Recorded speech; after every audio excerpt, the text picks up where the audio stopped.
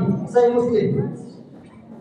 حضرت ابو ذر رضی اللہ عنہ کہتے ہیں کہ اللہ کے رسول صلی اللہ علیہ وسلم نے فرمایا ثلاثة لا يكلمهم يوم القيامة، کہ 3 شخص ایسے ہیں، 3 لوگ ایسے ہیں جن سے اللہ تبارک و تعالیٰ کل قیامت کے دن بات نہیں کرے گا، ولا ينظر إليهم، اور نہ ہی ایسے شخص اپنی رحمت کے نگاہ سے دیکھے گا، ولهم عذاب علیم، اور ایسے شخص کے لیے دردناک عذاب ہے۔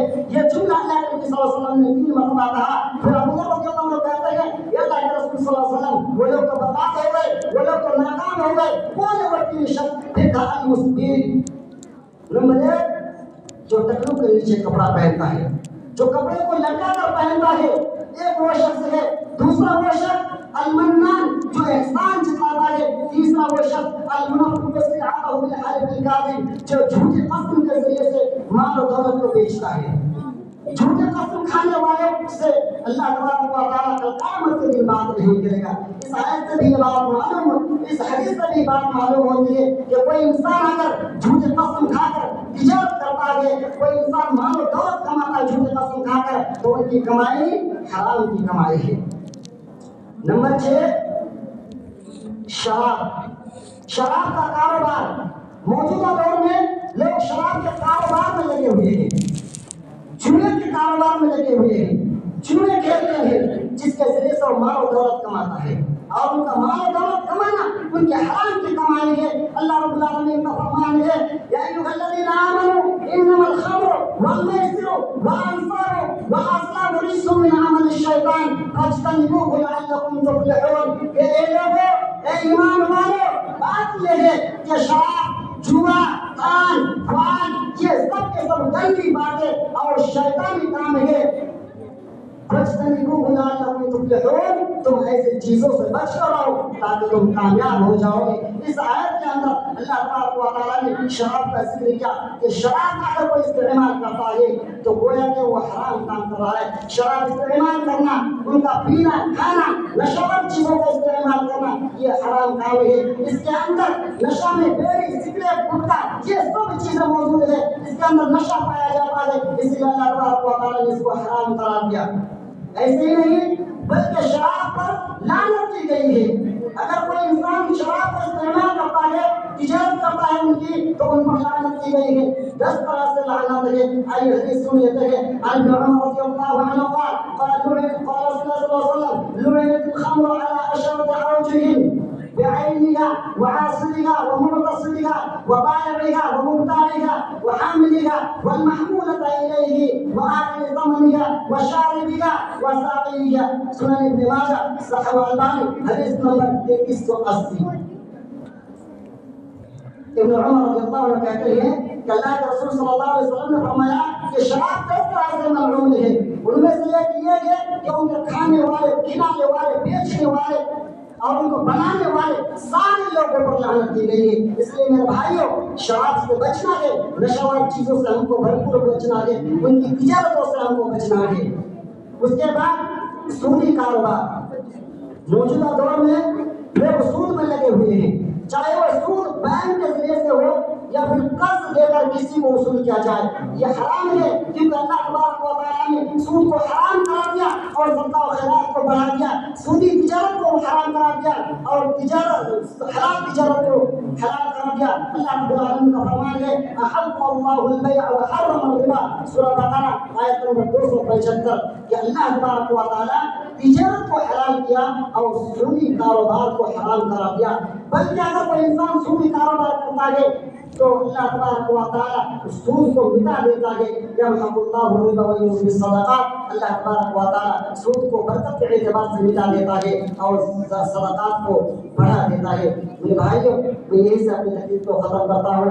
آخر میں اللہ تبارک و تعالیٰ سے دعا ہے یا الہ العالمین تو ہم مسلمانوں کو حلال کمانے کی توفیق عطا فرما، حرام کمائی سے بچا، آمین۔ السلام علیکم۔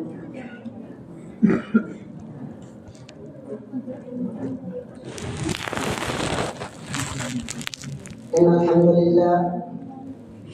لله الذي اصطفى، أما بعد أعوذ بالله من الشيطان الرجيم، بسم الله الرحمن الرحيم، قل هو الله أحد الله الصمد لم يلد ولم يولد ولم يكن له كفوا أحد، سبحان ربك رب العزة عما يصفون وسلام على المرسلين والحمد لله رب العالمين۔